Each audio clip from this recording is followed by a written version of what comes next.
Okay, we are set to go. I'd like to welcome everyone to our another substantive call of the Trauma Informed Advocacy Work Group.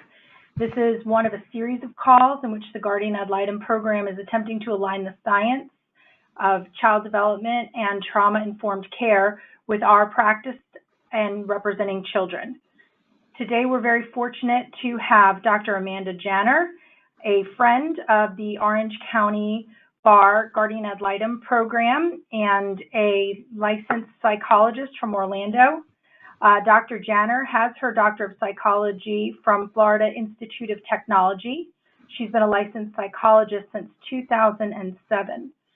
She earned a Master of Science degree from the University of Florida and is a certified family mediator and qualified parent coordinator. She has experience working with high conflict families, and relevant to what the Guardian Ad Litem program does, she also performs psychological evaluations, including parenting plans, substance abuse, and for various academic and forensic purposes. She facilitates reunification with supervision in a therapeutic session.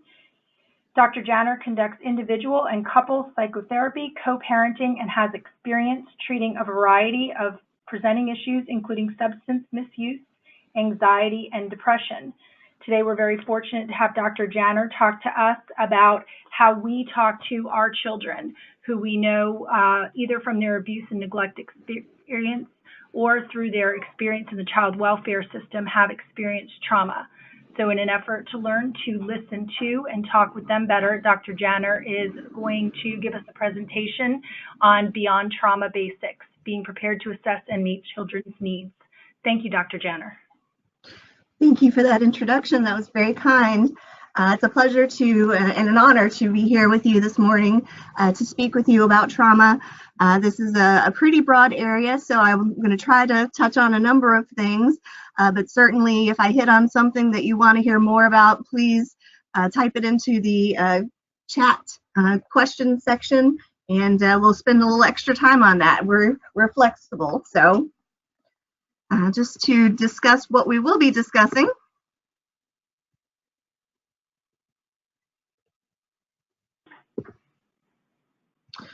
These are the learning objectives. We're going to kind of simply define trauma, talk about what it means to have trauma-informed care, and the potential treatment interventions that are out there available that you may need to make a referral for.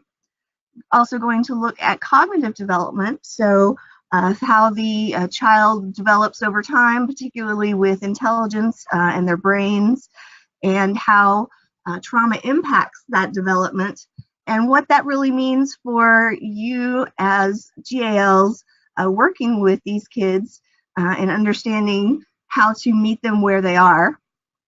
Also going to talk a little bit about children's testimony, some things to consider when you're making that decision of, do I put the child up in front of the judge?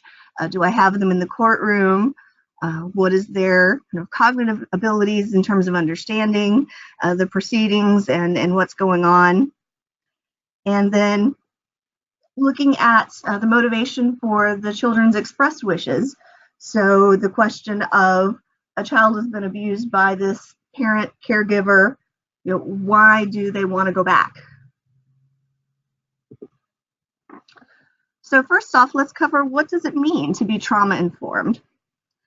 Because that seems to be more and more in the forefront of our clinical work, and certainly for you on the front lines dealing with these kids, and how we can sort of inform ourselves so that we can look at them through the lens of the trauma and how that has impacted them. So these are kind of the foundations of trauma-informed work. This is on a more organizational level, and this is exactly what we're doing today. Building awareness, so learning, educating, having trainings regarding trauma and being trauma informed. So if we could switch presenters to you, Kelly, and have you run the video for us. Will do. Thank you.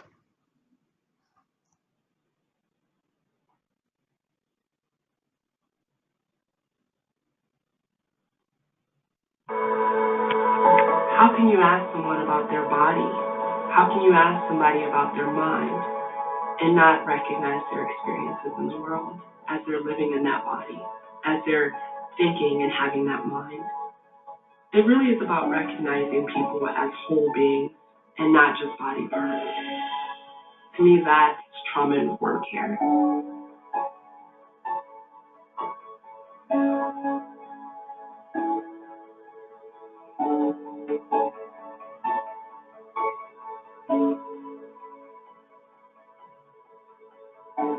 The majority of illnesses and conditions that people are treating in primary care settings are trauma-related. There are things going on inside that you cannot visibly see, that if you don't ask about, it may be a barrier to the actual care that the healthcare system wants to provide. We want to give people good care, but we want them to thrive. Not just be healthy, but thrive. And it's very hard to thrive in this community.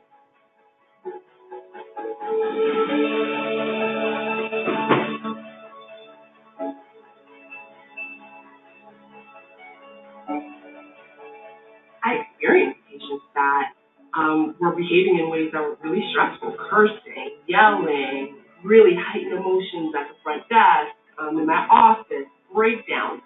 We might naturally ask ourselves, what is wrong with that person? Trauma-informed care is really about saying, what happened? Why would a person behave that way? I think one of the biggest frustrations that I've seen from my medical colleagues is frustration. Like, oh my gosh, I keep telling this patient the same thing over and over again. How many times are they going to come in, not listen to what I recommend, and then have the same symptoms and then keep coming back for the same symptoms? If we ignore trauma in our practices, what we're going to end up doing is doing the same work over and over again without having a different outcome. I mean, our experience as providers has changed from being overwhelmed, from having a chaotic clinic, to an experience where we're feeling like we are doing the absolutely best job possible. People come willingly. They're using more services, so they're understanding that their health is not just that medical service, but it's what they eat, how much you move, and the state of your soul. So what we've seen is people kind of having longer periods of stability, and maybe they slip, but they get back in touch with us more quickly than they used to. Once you start communicating where you're not being dictated to, someone is actually asking you, how do you feel about this? And how, it builds that trust. It's like, wow, they actually heard me, and I see it. Talking about and becoming trauma-informed does not have to be a traumatic experience. This change process is incremental, and you can begin this as an individual person in your clinic and make a meaningful difference, not only to your patients, but to you as a practitioner. It's not radical to think that our job as primary care providers, why we went into primary care in all of our different disciplines, is to actually help patients heal. I mean, that's not radical at all. It's self-evident, but it's like taught out of us. And what we're doing now in this movement towards trauma-informed primary care is to teach that back in, is to help people realize that their vision for why they went into this to begin with is to help people heal and to connect with them in that process, and to heal themselves in that process, and to have joy in that process.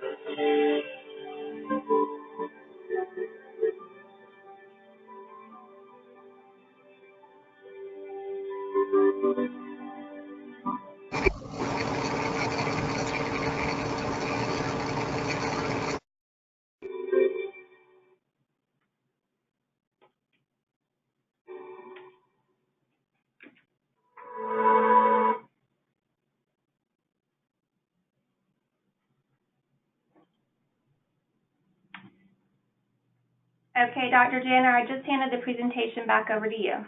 Yes, thank you. I recognize that video was more geared toward physicians, but I think the message is still the same in terms of being aware of how trauma can affect all aspects of a person's life, and using that again as the lens to look through. So building awareness, having trauma trainings, supporting a culture of staff wellness. I can't stress this enough. It's difficult to day in and day out experience children who have been abused, been neglected, and to not take that home, so to speak. So being aware of yourself and taking care of yourself, understanding things like vicarious trauma, even though it didn't happen directly to you, given your position as a guardian ad litem, you have a great deal of empathy, and for better or worse, the higher the empathy, the more vulnerable you are to experiencing vicarious trauma and compassion fatigue. When you give of yourself day in and day out, and you really feel for these kids, and knowing what kind of toll that could potentially take on you. So supporting one another, being able to debrief when you need to. So the next one is kind of a basic: recruiting people who value trauma-informed care, which you wouldn't be attending this webinar if you didn't value that. And then creating a safe physical, social, and emotional environment. So really doing a thorough assessment of what the child needs. So some key principles to keep in mind: safety. And what does safety necessarily mean to the child? You and I may have different definitions. It may be, having a place where they feel comfortable enough to fall asleep, having a place where they feel comfortable enough to express themselves, trustworthiness and transparency, creating a safe environment emotionally, so that the child or children can confide in you, so that you can best meet their needs. And peer support, I just spoke on briefly, in terms of being there for one another, because that's really key, to have someone that you can go to when you've had a difficult case or a difficult experience, and collaborating with one another. You don't have to do this work in isolation. In fact, it's recommended that you do work together and you run things by one another. Empowerment, voice, and choice. We'll talk a little bit more in terms of what's age appropriate, but being able to, in the right situations, help empower the kids so that they feel like they have a voice in all of this and are able to express their opinions, even if it is not what the court ultimately decides or is supported by the legal system, to have them feel like they have a voice. And then taking into context cultural, historical, and gender issues. So going back to individual differences and being aware of what is involved in this particular child's world that is playing a part in their presentation. So here's some key assumptions in being trauma informed. Realization, understanding how trauma can affect families and groups as well as individuals. Being aware of not only the possibility of trauma, but the likelihood, given the population that you work with, that trauma has occurred. Whether or not it be direct, trauma can be witnessed. Recognizing knowing the signs of trauma, being able to see, for example, a young child who may be clingy, who may be fearful of new situations, maybe easily frightened or difficult to console, have behavior changes, have difficulty sleeping, having emotional dysregulation, so that they have difficulty utilizing the coping skills that they have, and being able to respond to that. So promoting a culture based on belief about resiliency, recovery, and healing from trauma, recognizing that kids can be very resilient. They can bounce back, and we'll talk a little bit more about resiliency later on, but being able to understand the concept of traumatic growth. And I know that sounds a bit paradoxical, but think about, for example, the domestic violence survivor, intimate partner violence survivor, who is able to, through therapy, through various services, be able to learn, okay, these are the warning signs. These are the things that I need to look out for. These are the things that I need to do to protect myself. So what can arise from the situation that's happened to them, and how can they heal and grow from that? Think about the necessity of wildfires, forest fires at times, how that actually promotes the growth of the forest. So how can they grow from the experience? And resisting re-traumatization. So avoiding anything that would be triggering for them from re-experiencing that traumatic event, whether that be people, places, situations that would remind them of the trauma. So let's quickly define trauma.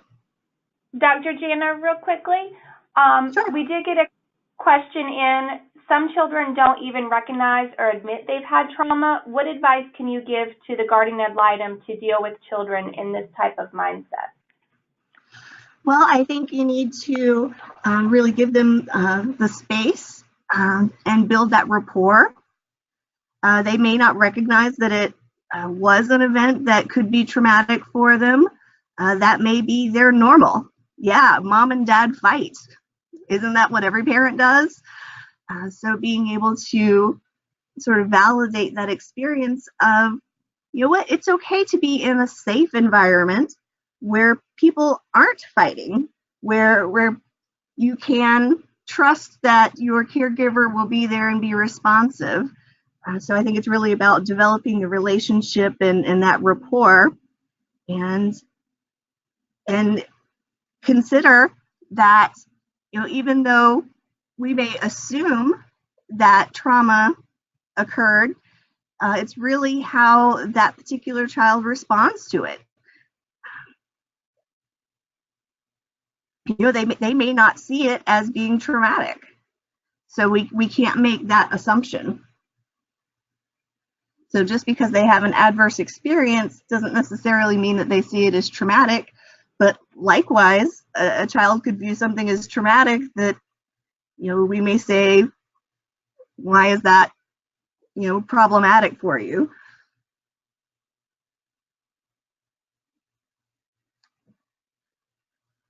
So talking about trauma, defining it as not only the event, but how it's experienced and the eventual effect that it has on the person. Trauma can occur whether it's personally experienced or whether it's witnessed. And we consider trauma in terms of diagnosing like a post-traumatic stress disorder as an actual or threatened death or serious injury. So, it could be witnessing the domestic violence, not necessarily experiencing abuse or neglect themselves, that still is traumatic for them. Seeing a parent, caregiver with whom they have a strong attachment being harmed. And they're being harmed at the hands of someone who is supposed to love and care for them. And, we'll talk a little bit more about brain development, but having a child be able to wrap their head around that and be able to understand, what's going on in that situation is very difficult. It's very challenging. And it's actually why there are times when you don't see the manifestation of the trauma until they get into adolescence. And as their brain develops and they're able to get more of an understanding of it, of the situation, that's when you would start to see some of the emotional, behavioral, acting out, mood symptoms, substance use, maybe even threatening self-harm. That's why there's almost a delayed effect there.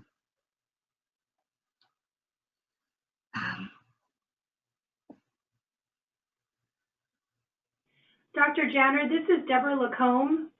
I just wanted to sort of repeat back to you what you just said and make sure I have it, understand what you're saying accurately, because I think it's one of the places where your presentation can uniquely push into what we do.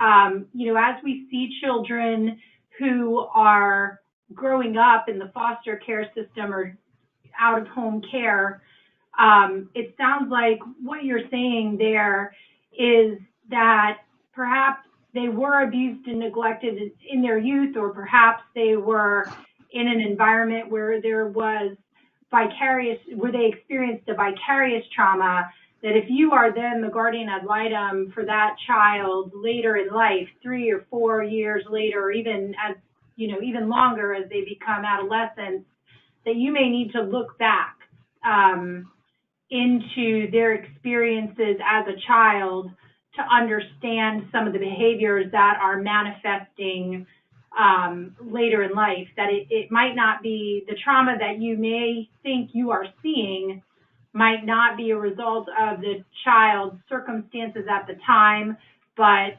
perhaps something traumatic that happened at a pivotal developmental period earlier in their life. Is that accurate? Absolutely. Think about the young children who don't have the words for you, that can't really verbally express, and as they grow and develop and acquire those language skills,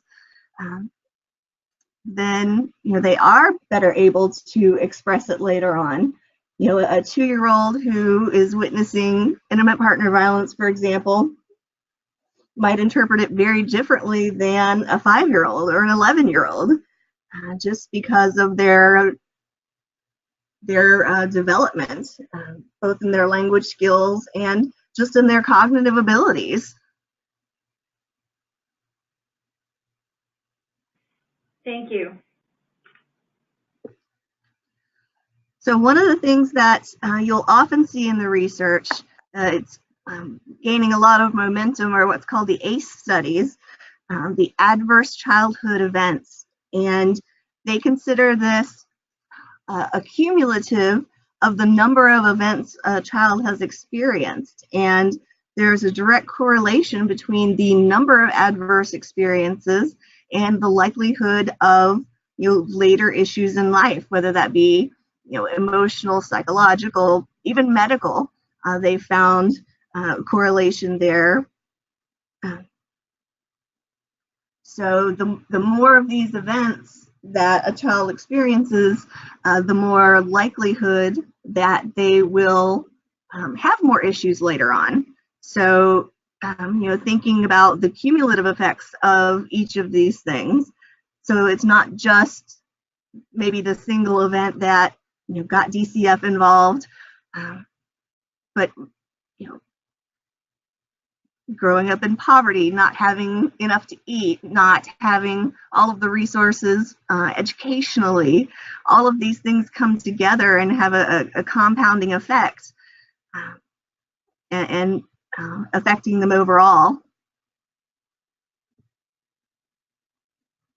So when you are, coming into these situations,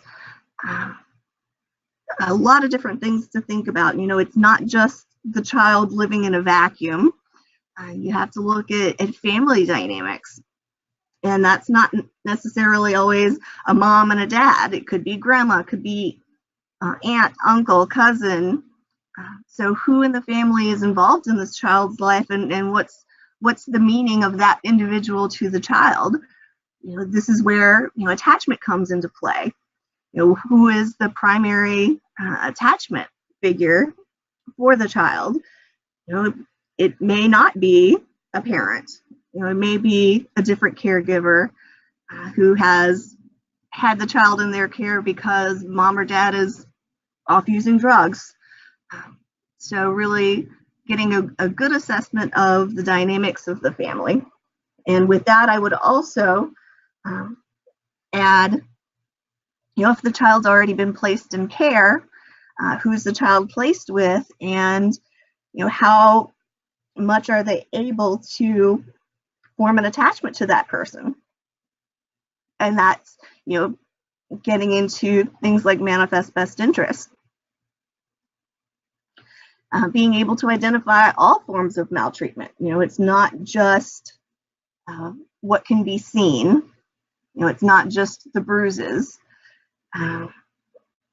So looking at the whole picture of the child's experience and not just focusing on what are the allegations. And determining the child's baseline of functioning. So is this child already vulnerable because of some kind of special needs? Do they require additional attention? I mean, even something as seemingly simple as a child with ADHD, what are the implications for parenting that child? What are the requirements that the child needs above and beyond just addressing the potential trauma? What could already be there? Are they lower functioning? Are they perhaps intellectually disabled? So really considering where the child is coming from. And going back to attachments, so prior to DCF getting involved, prior to any kind of social services stepping in, who was the child attached to? And looking at the cultural and social factors, which could be a talk in and of itself, but just really being culturally sensitive and aware. More things to consider. How long has the family been involved with DCF? What messages could the children have already received about social services agencies? Are they kind of mentally lumping you in with the child protective investigator, with the people who sheltered them in the first place, if that were the case? So really considering the family's history, the children's age, and as I mentioned, we'll be talking about cognitive development, but understanding how much they understand and how much their language skill is developed. Oftentimes receptive language, which is their understanding of what's being spoken to them, is higher than their expressive language. So they may not be able to find the words for you, but they may understand more of what you're saying to them. So being able to speak to them at their age. And who else has been involved? Who else has this child talked to already? Do they feel like they've been interviewed by CPT 100 times and don't want to be bothered again, don't want to tell the story again? Do they have therapists, mentors? And I'm not saying that these are bad things. It's just something to kind of keep in mind of who is involved and what their role has been. And we'll also talk a little bit about general legal knowledge because kids really vary in terms of how much they're able to comprehend on what's going on in the courts and what's going on with their case and what's going to happen to them. And also keeping in mind, going back to the language skills, that particularly younger children are more likely to convey trauma and traumatic memories through play. You know, if they don't have the words for it, but they can, you know, have the dolls battling it out. Be careful not to read too much into that, but, you know, also be attuned to it. And I think that's a good, going back to that initial question, I think that's a good way to, you know, gather information is through something that's, you know, not seen as confrontational, not seen as, you know, an inquisition. It's more like, oh, I'm going to play with you.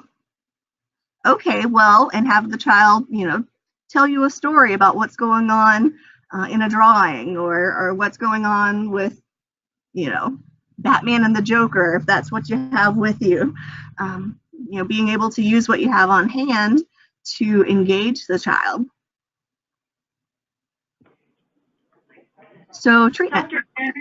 Dr. Janner, this is Deborah again. I'm sorry to interrupt you, but we did have one question that came up in the box, and there's a number of parts to it. It's somewhat case specific, so I may ask the person to maybe get with some of it with you offline if you don't mind. But one of the questions here was talking about kindergartners, and since you were talking about how to assess what you're seeing with particularly young children, you know, some of the questions that the person had put on for you were talking about out of control behaviors and aggression, you know, well, as a kindergartner, stealing, this sort of thing. You know, what there's a series of questions here, but you know, the concern seems to be, how is it that you would assess a child of that young age with that level of aggression, the stealing, out of control behaviors, and how can a guardian ad litem make sure that they're in a safe place, both for the guardian and for the child, to get further information about what's happening? So I guess specific to like kindergartners and that kind of age group was the question. Sure. I think a big thing to keep in mind is that all behavior has a purpose. And you might have to play detective a little bit, but trying to figure out, okay, well, what's the purpose of this behavior? You know, is the child acting out to push you away, to get you to, you know, they don't want to talk about it, or they're trying to, you know, deflect, or, you know, what's really the motivation for them to behave in that manner? And it may be as seemingly simple as they're angry and frightened and confused. You know, that's an age where, you know, children are very egocentric. You know, they think everything is, you know, reflective of them. They make erroneous connections between their behavior and their environment. And I'll give you a very easy example. You know, kids that age thinking that it's their fault that their parents are getting divorced.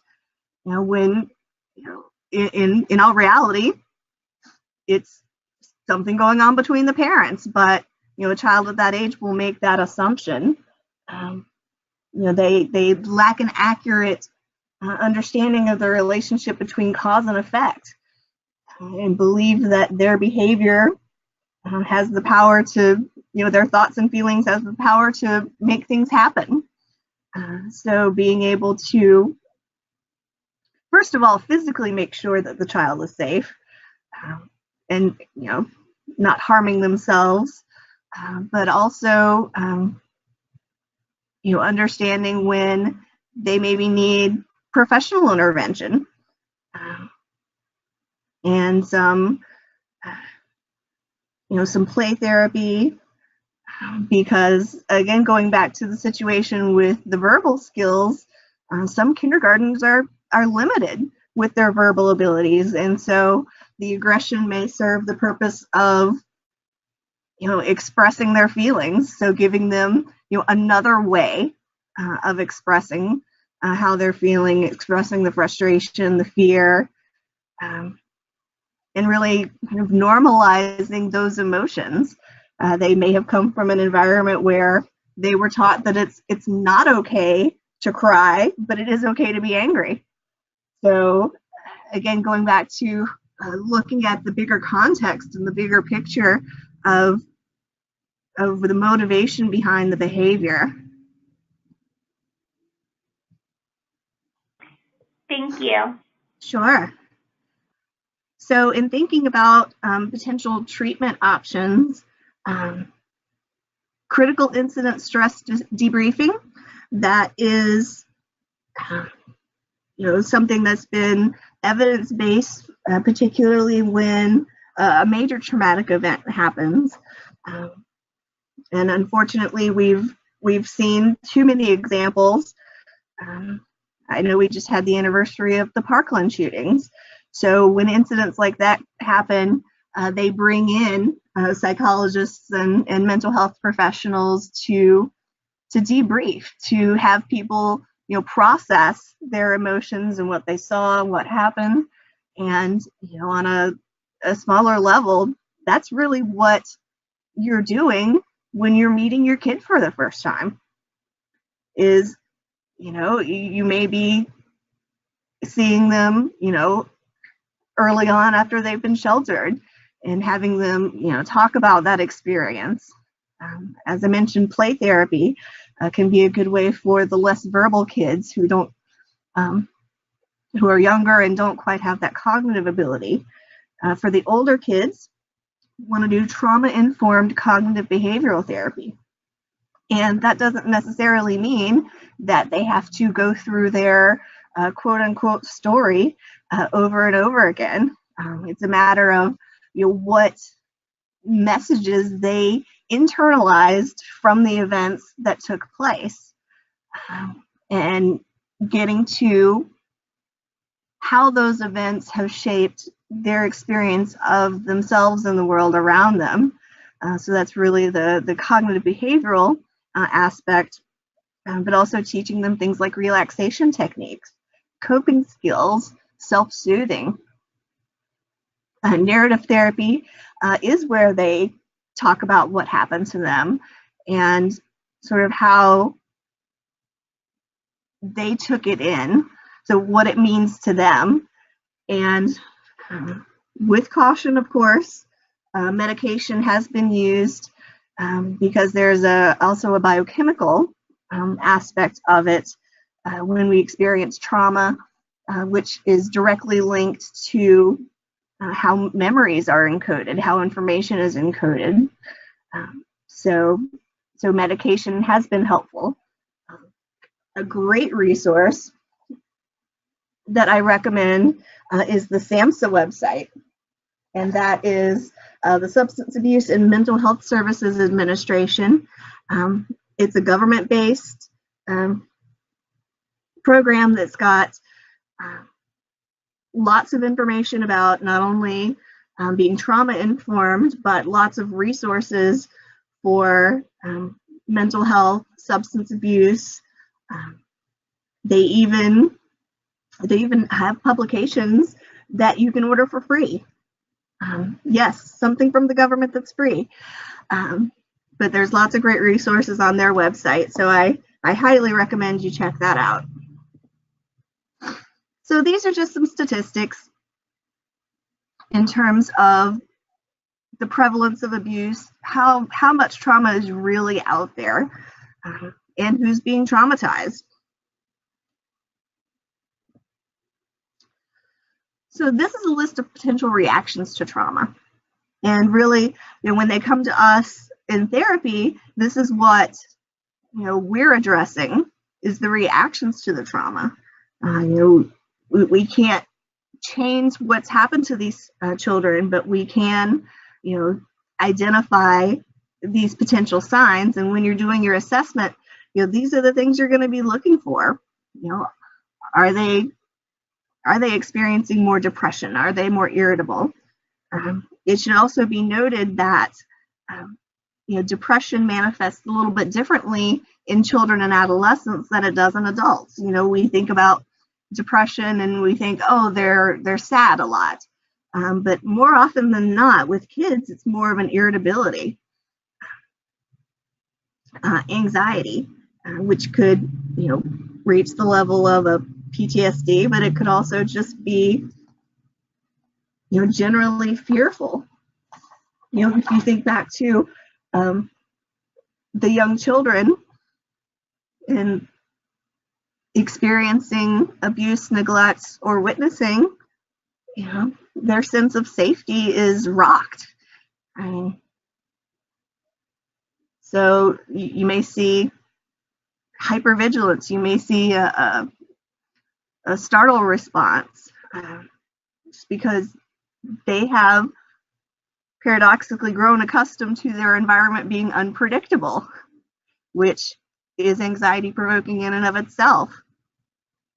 As you mentioned earlier with the question, the aggression, defiance, the teenage acting out with the substance abuse.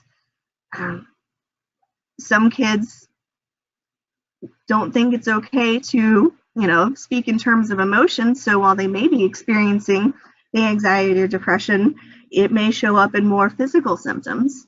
And these are going to be vague in nature, typically. Stomach ache, headache.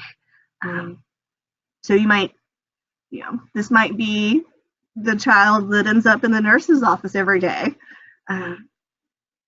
Emotional dysregulation. That would be where you would see a seemingly inappropriate response to a situation. So throwing a temper tantrum, over something seemingly small. Disrupted attachments. If I can't trust my primary caregiver, who can I trust? Behavioral regression. So, they may have, been consistently toilet trained, then all of a sudden they're having accidents. And then the suicidal ideation, self-harm, can also be seen. And again, that's more often in adolescence. Dr. Janner, we have a few questions that came through. Is it okay if we go ahead and do those now? Go ahead, yeah. Okay, it looks like we have about 3 that came through, so we're going to get started with this first one. One of the questions talks about when we already have our children that are in therapy, what can the guardian ad litem do in action and in practice to best serve the traumatized child who is already receiving the therapy? Well, I think that you can certainly be in contact with a therapist and talk about the treatment goals and see what you could be doing almost as a surrogate caregiver to reinforce those things. So if they've been working in therapy on, let's say, relaxation skills, what skills have been taught and what can you do to reinforce those? And I think, knowing yourself, what are some, relaxation techniques? What are some coping strategies that you could give them? Certainly, you're not going to take the place of the therapist, but I think, reinforcing those messages of safety, of, when you notice them, taking on responsibility where it's not theirs, just kind of gently challenging that. Oh, okay, well, and really just being a listener. I think above and beyond, these kids need somebody to listen to them and being able to give them, model for them appropriate conflict resolution skills, model for them utilizing, appropriate coping mechanisms,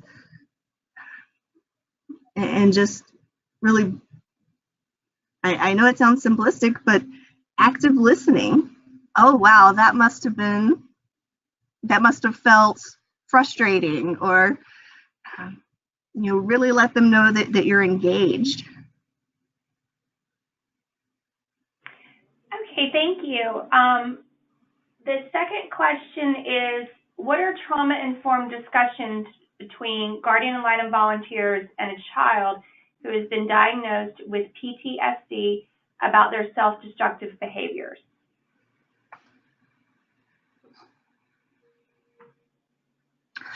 Well, I think with that, you can use what we can formally call motivational interviewing, but talking to them about their goals and how their behavior is discrepant from reaching those goals.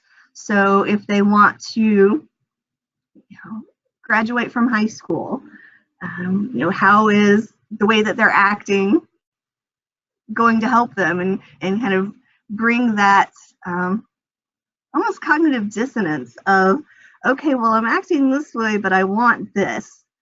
So what can I change? And I think that actually brings up an important point in terms of going back to the empowerment of, okay, well, what in your environment can you change? And that may be your behavior, your reaction. You may not be able to change the situation. The child isn't going to be able to change his placement, but okay, well, what can we do to make the best of the situation? What is in your control right now? Is it productive to think and act this way, or would it be more productive to think and act otherwise? Thank you, Dr. Janner. This is Deborah again, and I'm going to jump in now with the third question. I think you and I talked as we were preparing for the presentation that we would talk about some very specific case application things, but then go back and forth between some broader policies and principles. And this last question is more in that nature. One of our questioners asked about, as the guardians ad litem, and we're interacting with foster families and teachers, and from this person's perspective, there's very little understanding with those two groups about trauma-informed principles. And so the question asks, what is it that, are you aware of any big initiatives to inform teachers or foster families generally about trauma-informed care? And, as a guardian ad litem or as a therapist, is there a place that you point people to, teachers or foster families, to get resources and more information so they can be better educated? Absolutely. I would first and foremost go to that SAMHSA site. There are a lot of resources there. They actually have a list of a national registry of evidence-based treatments and practices for being trauma-informed. And I think that there's a ton of information on their websites. And I've come across certain others in my research, and I can't think of it off the top of my, oh, here we go. There's also the National Child Traumatic Stress Network. And they have a lot of good condensed information with regard to the impact of trauma, and how really it's a global thing. It's not, something that can be compartmentalized.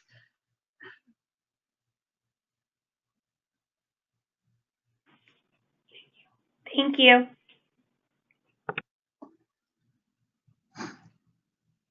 So in terms of thinking about cognitive development, kind of the big name in this is Jean Piaget. And he did extensive observations of children and came up with a theory of cognitive development that's still, widely accepted. So he looked at how children acquire knowledge. I don't know how many of you have, been around a toddler at mealtime, but how much of the meal ends up on the floor? How much do they like throwing their sippy cup and, having you retrieve it? It's a learning process for them. They're learning about their environment through experimentation. They're actually very curious little scientists, if you think about it. And so what they do, what we do as individuals, are developing schemas. And those are the cognitive structures that are used to interpret experiences. So you don't have to keep relearning things if you learn it the first time and then it becomes part of your schema. So then organization is the process of combining existing schemas with new and more complex. So as the brain develops, being able to have a more sophisticated understanding of the old information that you've acquired. And then there's adaptation, which is taking in the new information and being able to adjust the view of the environment based on the new information. And that's broken down into assimilation and accommodation. So it's interpreting new experiences in terms of existing schemas and then being able to modify the existing schemas to fit the new experiences. So that's like, being able to conceptualize, well, a cat and a skunk kind of look alike. So we have that schema of, well, they're animals, but then they start to differentiate. Okay, well, we're calling this a cat and you're calling that a skunk, so they must be two different things. So it's that idea of, taking in new information and being able to fold that into existing knowledge. And the brain is constantly doing that. It's constantly, taking in, particularly, between the ages of like 7 to 17, taking in that new information and consolidating, which means getting rid of the things that, are no longer needed or we now recognize are incorrect, and taking in the new information. And how that looks in terms of development, he broke it down into 4 stages. So for the first 2 years or so, kids are learning by interacting with their environment. So they're learning about the world through sensations, through movements, touching things. If you've ever been around a toddler, you have to keep an eye on them because they're curious. They're looking, they're reaching, they're touching, they're feeling, they're interacting with their environment, and that's how they're learning. They also develop the concept of object permanence. So the idea that mom doesn't disappear just because she's in the other room. She's still present. She's just in a different room and you can't see her. And that's when the primary attachments are formed. They realize that their actions can affect the world around them. Then there's the pre-operational stage. So going back to the kindergartner, they're egocentric. So they think that all of their actions, affect everything around them. But they're also beginning to be able to think symbolically. So that's how they start to develop pretend play. So that's when we start having tea parties, is, we can sip from our empty play cup, and things can take on a symbolic nature. And then as they get a little bit older, they start to be more concrete in their thinking.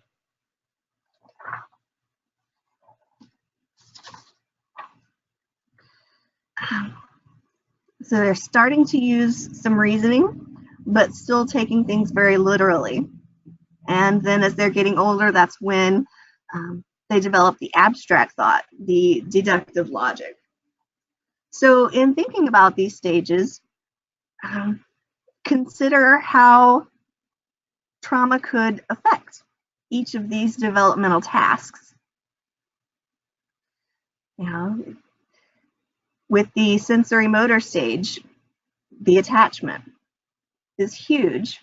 Ruptures in attachment early on have long-term implications for interpersonal relationships, emotional well-being, not having that sense of safety in the environment, not having that sense of a caregiver that's consistent. I mean, at that age, children are extremely vulnerable and wholly dependent on their caregivers. And so, what could disruption during that period of time mean? If they're getting sheltered at birth because mom tested positive, what kind of implications does that have for their attachment? Going back to the pre-operational child, thinking that they're responsible for what's happened. And then as you're getting older and the kids having more of an understanding, what that means to how they internalize that experience. So this was a question posed in preparing for this presentation today of why on earth would a child who's been abused, neglected, want to go back home? And there's some complicated neurobiology things going on, but if you think about it in terms of early attachment, that's still their primary attachment figure. And so even if the environment is unpleasant, it's still familiar to them. That's still what they know. And, of course, for ethical reasons, we don't have a lot of studies, examining this on a controlled basis, but there is a lot of research in terms of the animal world. In one of the big sort of landmark studies, Harlow studied monkeys and their attachment, and they showed a preference in the studies to a figure that was a wire mesh, but it had like a fur fabric covering it, and in the absence of their mother, they would still cling to that figure, even though they were in the experiment, when they clung to the figure, puffing air in their face. So it was a slightly unpleasant experience. They would still go back to the surrogate because of that early attachment relationship. In terms of the neurochemical aspects of it, norepinephrine is a neurotransmitter that gets released in massive amounts both at birth and during bonding experiences with the primary attachment, which in the research refers to the mother. And they would still have that chemical released when they were in pain. And what the research found was that that primary that primary attachment would still serve a soothing thing in terms of the stress hormones released in the brain when with the mother, even if, or with the primary attachment, even if it's an unpleasant situation. Because the thing of it is, the infant brain is wired for survival. You know, they are, again, wholly dependent on their caregivers, and so the natural biological inclination is to seek out that caregiver for comfort. And the other factor that they found involved is epigenetics. So how the environment actually impacts genes, which was a bit surprising to me because, you know, you think about genes being hardwired and that's just the way that it is. I mean, you're going to have green eyes or you're going to have brown hair, but there are other things that are more plastic, so to speak, in the brain that the outside world influences, which the researchers believe contributes to the intergenerational abuse and neglect, because the environment then acted on their genetic makeup and affect how they become with their caregiving behavior. So I thought this was an interesting comparison of, you know, a healthy brain versus a child who was neglected, and how their brain is just not as fully developed.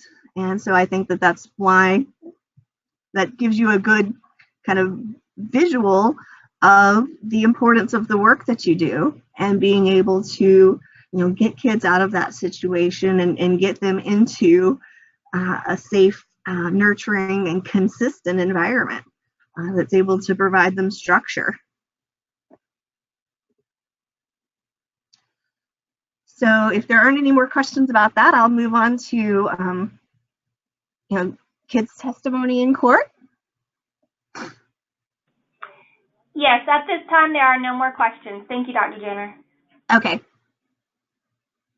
So in thinking about whether or not the child should be able to speak to the judge, the way that I conceptualize it is almost like a criminal competency. You know, are they understanding the implications of giving testimony? Do they understand that there's the potential for cross-examination? Do they understand that they may get asked questions with their parents sitting right there, and what that may mean, you know, down the line? You know, should they get reunified? Should, you know, whatever may be the permanency outcome. So really making sure that on a cognitive level, they have the ability to appreciate the potential consequences. Looking at language skills. So again, are they going to be able to understand the questions? Are they going to be able to articulate their feelings? And suggestibility. I mean, do you have a child that may respond to a leading question and change what they have to say, trying to please adults? And we'll talk about some ways to possibly mitigate that suggestibility. Their cognitive ability. So do they have the intellectual capacity? The accuracy of their recall. You know, as we know, memory can be affected by trauma. And so, you know, are they accurately recalling what occurred? And you can even look into the literature on this with eyewitness testimony. Yeah. they've done studies where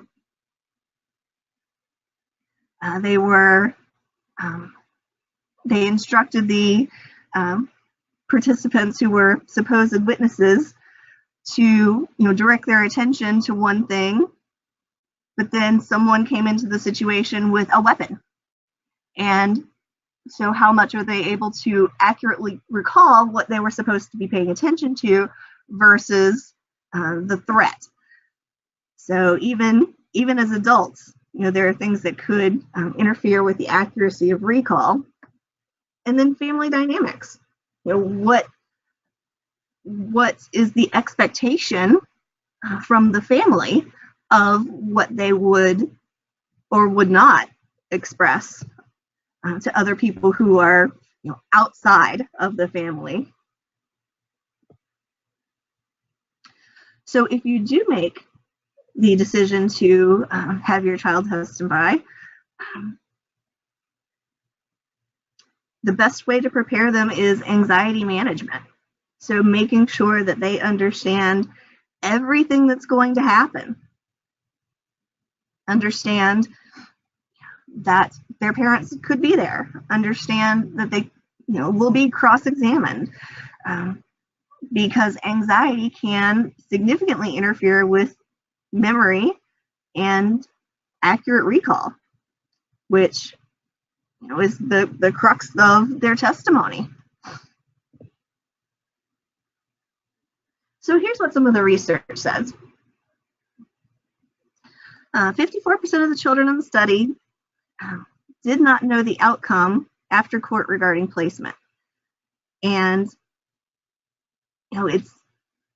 I know as GALs you can't make promises about what the judge is going to do or what's going to happen, but the more that you're able to keep the children informed at an age-appropriate and developmentally appropriate level, the less anxiety that they'll have and the more confidence that they'll have in the process.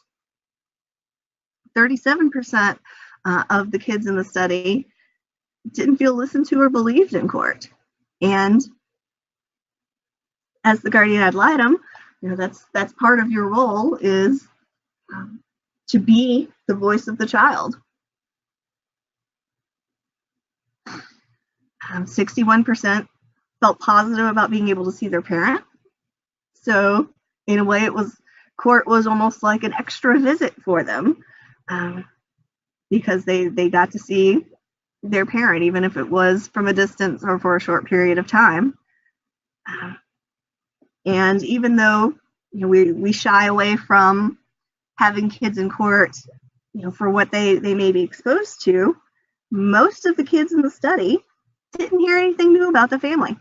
They already knew, what the allegations were, what's been going on, what's being said about mom or dad. So, it may not be as much of a concern, as we first thought. Knowledge about the court system. Of course, with age, knowledge improves significantly. The more that they have, a cognitive understanding of the situation, the more they're able to appreciate, what's going on. More contact with the legal system was not found to improve their knowledge. And children had difficulty applying general legal knowledge to specific situations. So, they're going to, from a younger age, be able to kind of have a general understanding of what's going on in court, but have more trouble applying that general understanding to their case.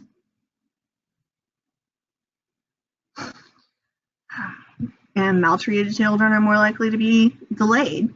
They're more likely to have been disadvantaged, maybe educationally. If a parent is, not attentive to their needs, chances are they're not reading to them at night. They're not, making them go to school every day. So all of those things can sort of artificially delay what the child's potential really is. And these gaps in knowledge are at least until early adolescence. So the younger children aren't going to have that understanding, and nor do we expect them to until teenage years. When the attorneys in the study were surveyed, they overestimated the children's understanding. So while the child may have the general knowledge, and you may ask them a few questions and feel confident that they have the ability and the capacity, that may be an overestimate. Going back to being able to apply that specific to their case. And helping the children understand decisions being made on their behalf through the process. So they may not necessarily need to know the details of why, but understanding that you are there to advocate for them and helping to make those decisions, because there's a reason that we don't let kids drink until 21. We don't let them vote. We hold certain things until the age of majority, because they just don't quite have the ability yet. I mean, their brain is still growing until age 25. And you may or may not have met some 25-year-olds that you don't quite believe are fully grown yet. But from a neurological standpoint, their brain is still in that process of acquiring the new information, assimilating that into the schemas, pulling it all together to understand the decision making.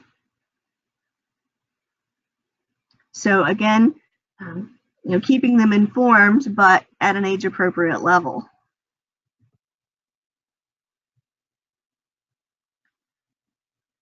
So the younger kids, may be able to define general things, the role of a judge. They may even be able to verbalize, what your role is, but to be able to understand how all of the roles work together is beyond their cognitive capacity.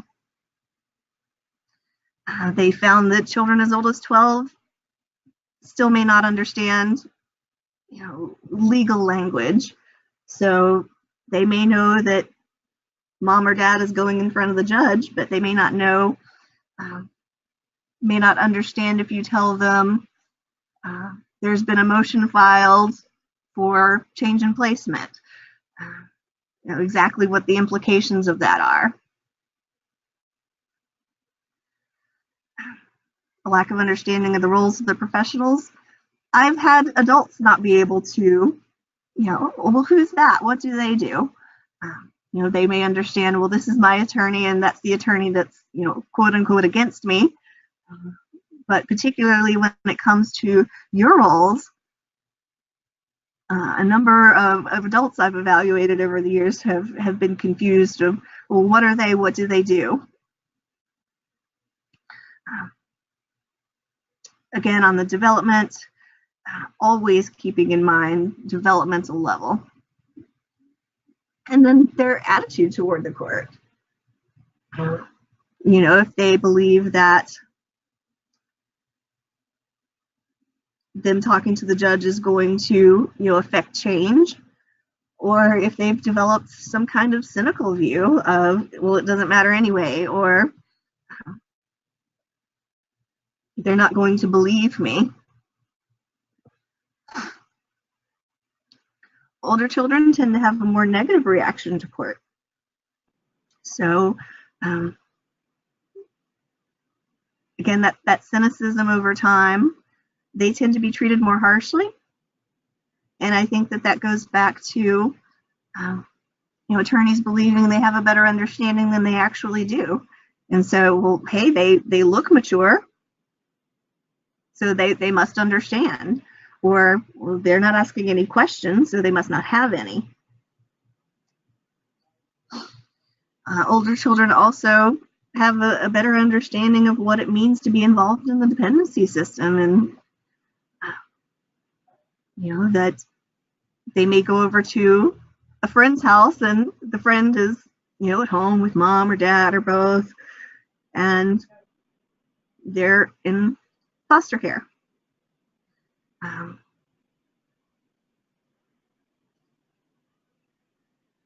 And they're also able to understand there's a possibility of not going home. There's a possibility of their parents' rights being terminated. And I think that they, get exposed to these things and sort of fosters that negativity toward the dependency system and the court systems in general. Particularly if they're frustrated, being told, hey, I think you'll be able to go home after this court date, and it doesn't happen. Having court continued. I know for us as adults that's frustrating. So, thinking that you're going to get a resolution within a certain period of time and it doesn't happen. So, Dr. Janner, this is Deborah Lacombe, if you don't mind my jumping in. Sure. Our executive director has sent a few questions. He's getting on and off the call because he's doing some things with the legislature.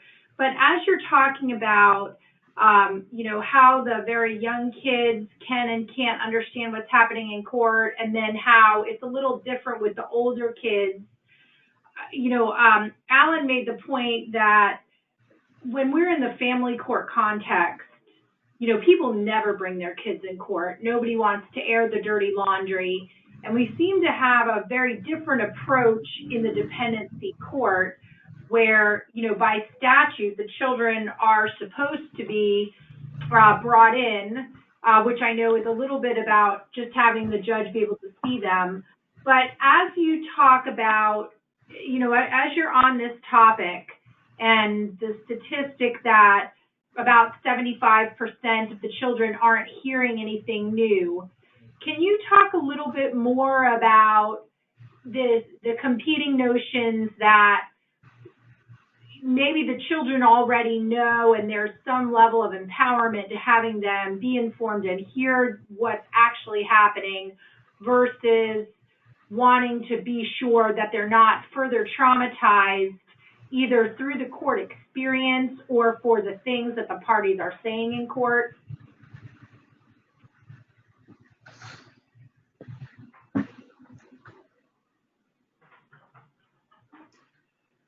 Well, I think consideration should be taken in terms of the type of proceeding it is. What is going to be discussed. Because if it's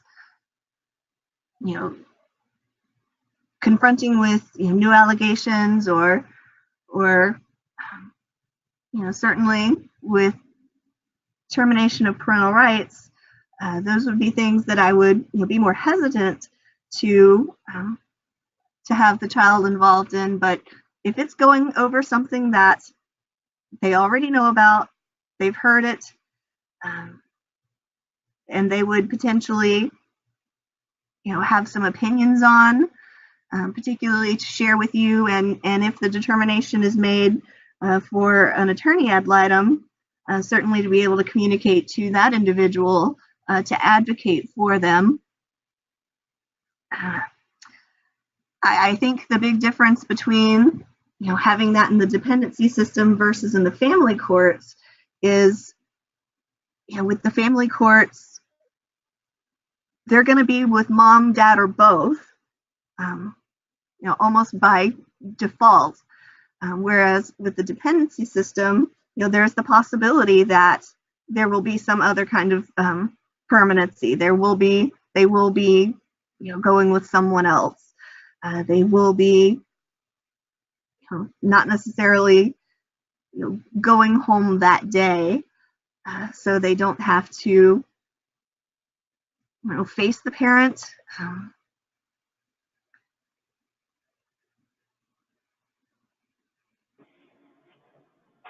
But limiting their exposure, but at least having them feel like they're a part of it.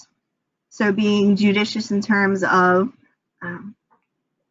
what part of the proceedings that they are a party to, wherein balancing that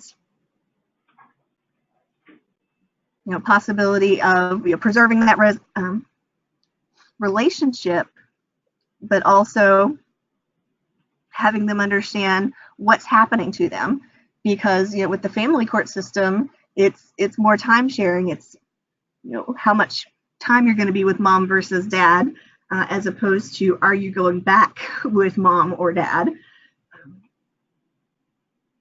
So I think that there's a big difference in terms of the potential outcome for the child, and how that's played out. Thank you.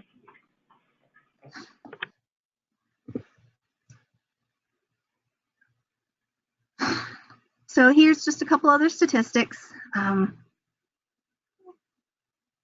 What some of the pros are for having the child testify. Giving a sense of empowerment, having them regain a measure of control in the situation, for decisions that are otherwise outside of their hands. And for some, a feeling of retribution for the abuse. It's like, yes, you did this to me, and now I'm going to tell everyone. Which, again, double-edged sword, because they could potentially go back to that parent, but feeling as though something that maybe they've been told is shameful or told to keep quiet, that they're able to get a form of justice. And with this in particular, I'm thinking about sexual abuse cases, feeling as though they don't have to, and this would be, after coaching from the GAL, after working with their therapist, to prepare them, being able to be that witness to say, this is what happened to me. So it doesn't get ignored anymore. Okay, so this is about distress, and I know we're running out of time, so I'll go through this rather quickly. But again, kids are more anxious when they don't know what's going on. So being able to educate them, give them information that's directly relevant to their experience. So it gives them a context. The greater the distress, the more it impacts their communication. And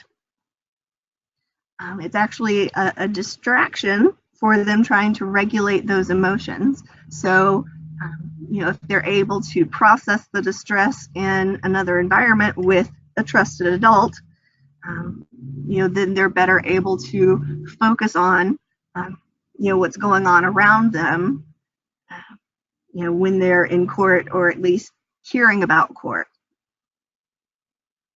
I don't know if you've ever had the experience of being nervous to meet someone, and so you're so busy kind of thinking about what you're going to do, introducing yourself, shaking their hand, etc., that you miss their name. Things like that. So really being able to manage their level of anxiety and distress. There's poor Charlie Brown stressed out. And I just threw this in there in terms of thinking about hierarchy of needs. So, being able to make sure that the basic needs are met before we think about things that are higher up on the pyramid. So, are they fed? Are they safe? These are more immediate concerns than necessarily how they're feeling about themselves. So, kind of keeping that in mind as we're triaging cases and deciding, what's the most immediate need. So, talking to kids, getting on their level, engaging them in an activity. A video I saw just this morning that I guess you would consider going viral, of an officer down on the ground playing with these two little girls, in an effort to normalize, keep them calm, and develop that rapport. So, you might carry around a pack of Uno cards, something like that. It's much easier to engage kids in conversation when there's another activity going on, when they don't feel like all eyes are on them. So talking to them, you want to ask open-ended questions. You want to use their language. You want to avoid providing them with new information. When we talk about the effects of contamination and kids being re-interviewed, we want to make sure that you're not introducing anything into the child's narrative that wasn't real or actual. One of the most interesting studies I've seen,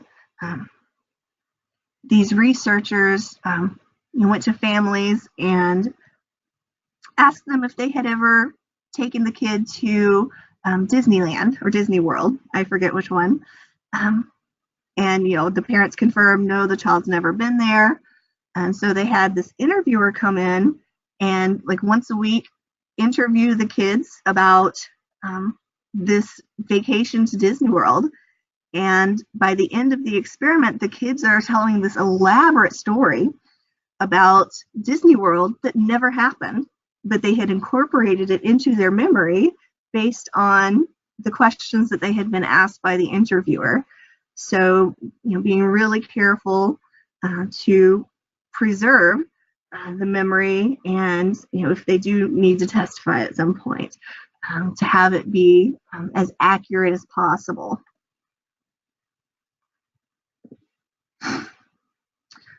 Encourage truthfulness. I always start with, hey, it's okay to say I don't know or I don't remember. It takes away your authority as an adult, particularly toward younger kids who tend to want to please. So if you ask them, they think that they need to provide you an answer, even if they don't really know. They may create something to be able to answer your question to make you happy. So it's okay if you don't remember. And then I like to ask one or two questions that they're not going to know the answer to see if they feel comfortable saying, oh, I don't know that, or I don't remember, I'm not sure. Keep in mind when you're speaking with younger children, they don't understand prepositions well. So,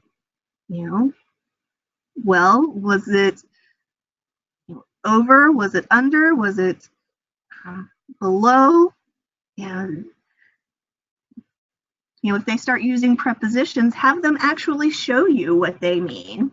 Okay, well, you said it was on top of. Can you show me what something on top of looks like? And limit questions like how or why, because again, they feel like they have to provide some kind of explanation. And a good resource for that is the Washington State Child Interview Guide. It walks through how to do a good, solid forensic interview. And I recognize that you're not doing forensic interviews, but those same kind of principles apply. This is a little bit about disclosures. When they start to talk about things and how they start to talk about things.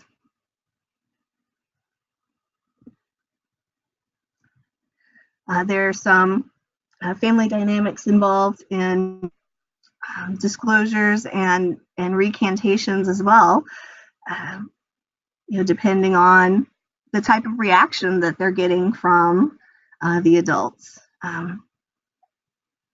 Or what is normalized in the family. Well, we don't talk about sex here, or mommy may drink too much, but we keep it quiet. We don't talk to other people about that. So, again, taking into consideration the family dynamics with those type of things.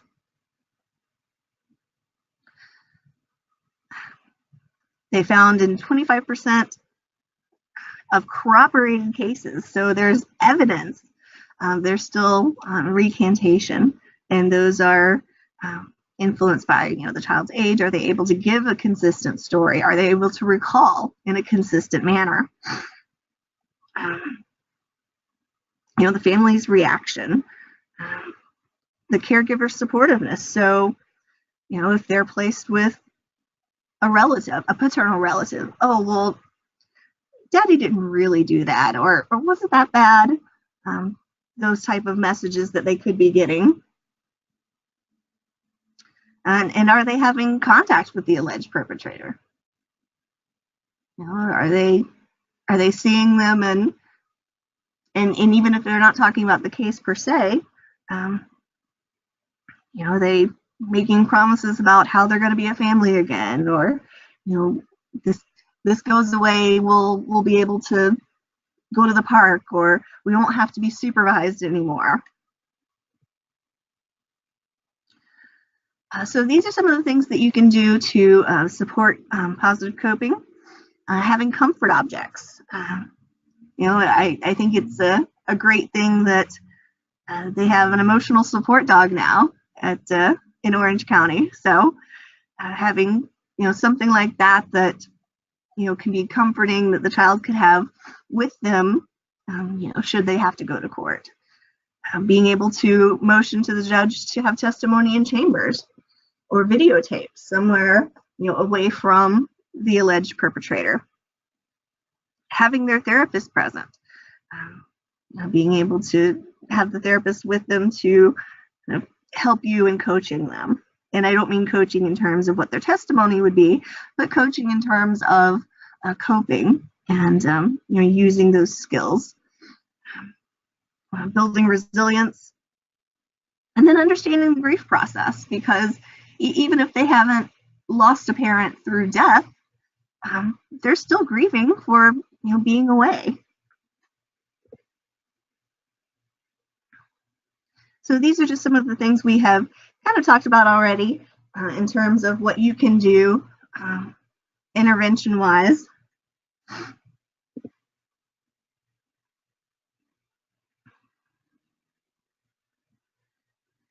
We pretty much covered those things as well. And these are just some information about other types of maltreatment, emotional abuse. Dr. Janet, this is Deborah again, and I'm not sure how much you were going to chat about that, but before you move away from the concept of testifying and having the child in that environment, a number of questions that our executive director had did center on this interaction between the child and the attorney. And, there's sort of a number of aspects that as guardians ad litem we are considering. You covered to a large extent the operational part of it. How can we be responsible with them on the stand and not re-traumatize them, and try and make sure that their testimony is truthful and accurate for their own sake. In our interaction, in the part that happens that's not in court, do you have any observations about how children are interacting with attorneys specifically, and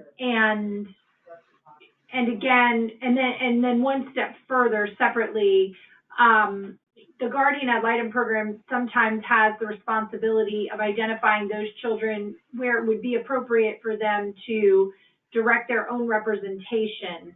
Can you talk, about those two things and the concepts as they relate to interacting with attorneys specifically? Okay, well, if I'm following your question correctly, I think being able to, and this is going to sound abstract, but I'll try to explain myself as best as possible. As the attorneys, having that ability to, use your decision making, use your advanced executive skills, and by that I mean, planning, anticipation of consequences, more of the abstract reasoning, and help them understand, okay, well, I understand that you're coming from this position, and this is what you're asking me for. Do you understand that that comes with X, Y, and Z? To really make up for that gap between where they are in their cognitive development and what they're asking for, have them understand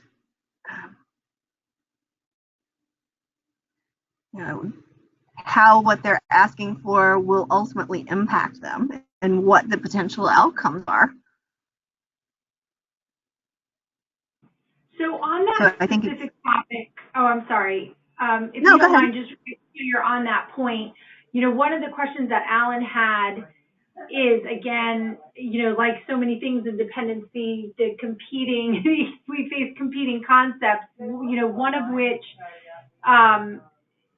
would be if you have a child who is wanting you to advocate for a particular thing, and I think we're all with you in terms of the attorney's responsibility to have the child understand what that means, have the child understand what the long-term consequences are.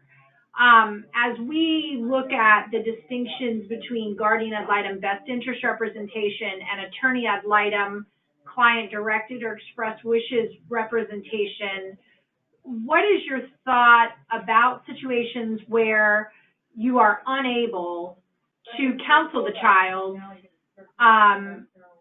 to sort of and I'm going to say better option here. I know that some of these are close calls, but whether the child is unable to appreciate what you're saying from a cognitive perspective, or whether the child simply disagrees and wants to have a position that's advocated that is not what the guardian ad litem would believe is in his or her best interest.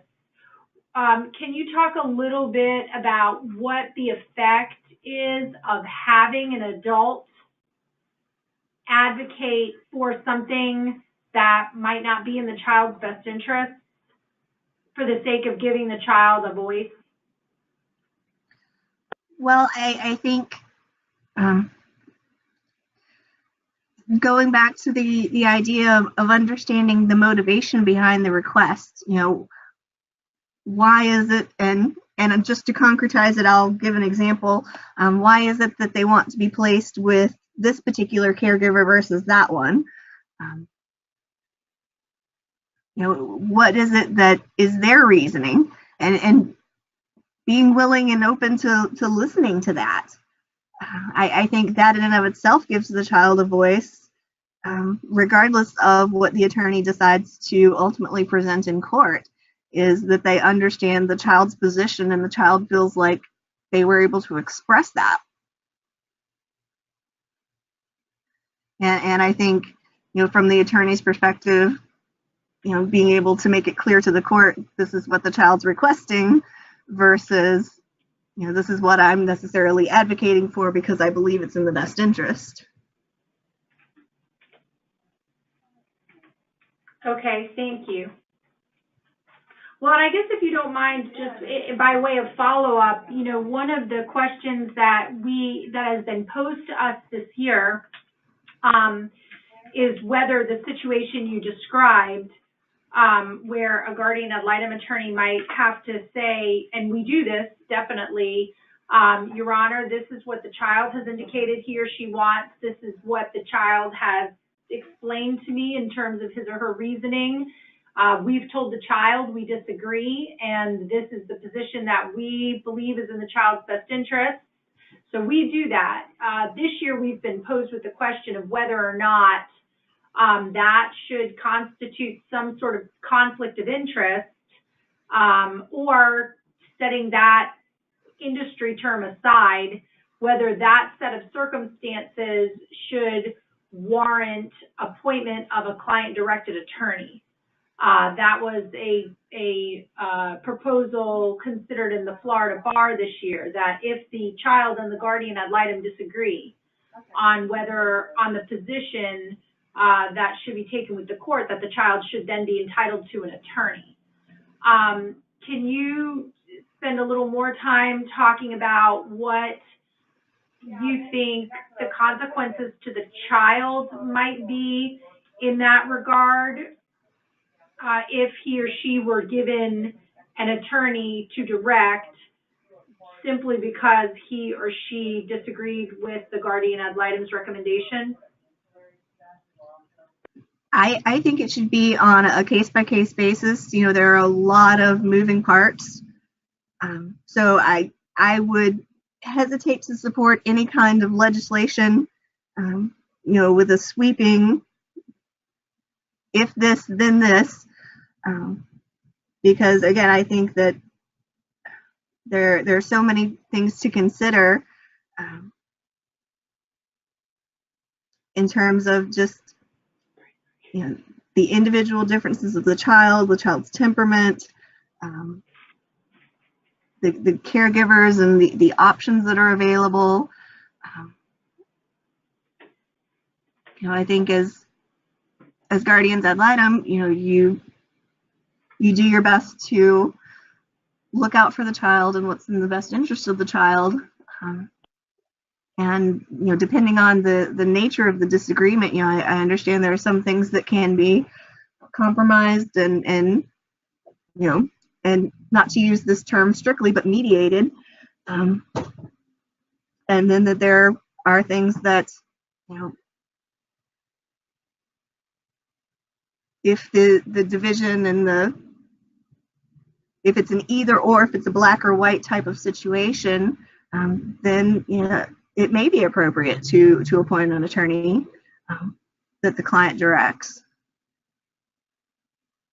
But again, I think that would probably need to be on a case-by-case basis.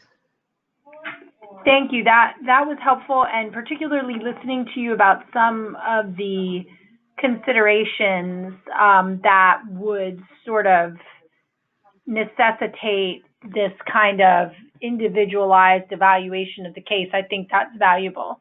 So thank you for letting me kind of steer us away from where you were in your PowerPoint time to get a couple of those more specific questions in. That's okay. I know you wanted to cover that specifically, so the last little bit I have is just on building resiliency, so that's why I saved it for last in case we didn't have time to get to it. So I want to make sure that I cover, you know, all the questions and things first.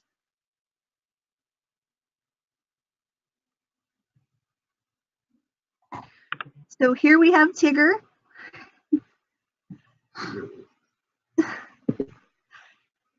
So some things to think about in terms of building resilience, because again, kids have a level of resiliency, particularly if they've, you know, been in the dependency system for a while. It's not new to them, so we don't have to necessarily assume that, you know, just because there's a new allegation or they've gotten sheltered again, that it's necessarily had that much of an impact on them. And these are some things to promote that resiliency. Now, trying to make meaning out of your experience. You know, as human beings, we always seek to understand, because if we understand, then we can, you know, to a certain degree predict, in a certain degree control. So, so being able to help them understand, you know, you're not painting sunshine and roses on, you know, an unfortunate situation, but being able to say, okay, this happened, so what can we learn from this? How can we grow from this? And maybe it's a matter of, yeah, mom or dad needed some help. So, unfortunately it came to this, but now they're getting the help that they need. Being able to frame it to them, in such a way that that they can grow from it as well, and really sustain their dignity. Going back to that idea of particularly the older children feeling shame and guilt with involvement in the dependency system. Like, no, it's not your fault. You didn't do something wrong, even if they're hearing the opposite message from other people. Well, why did you tell? Look what you did. You got DCF involved and ruined our family. So really being able to put a different frame on it. So Dr. Janner, one of our work group members posted a question asking whether or not providing more information and education about the court system, filling the gaps about court and their cases, is that something that would help specifically build resilience for children? Sure. Them having an understanding of what's going on, and knowing the potential outcomes specific to their case. Hey, you might not be, going home, or you might not see mom or dad for a little while longer. And, even telling them, procedurally, well, the state's going to talk first, and then, mom's attorney, then dad's attorney, or however the proceedings are going. But I think the more information that they have specific to, what could happen with them, the better they are, as long as they have, the ability to understand what's being presented to them. So, you're not going to explain to a 3-year-old, well, we're going to go to court, and, but you may say that to a 13-year-old. Yeah, we've got, court next week. What are you thinking about that?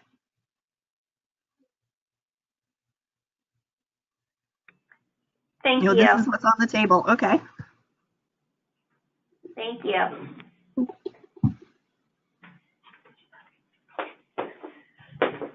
Thank you, Dr. Janner. Sorry, I was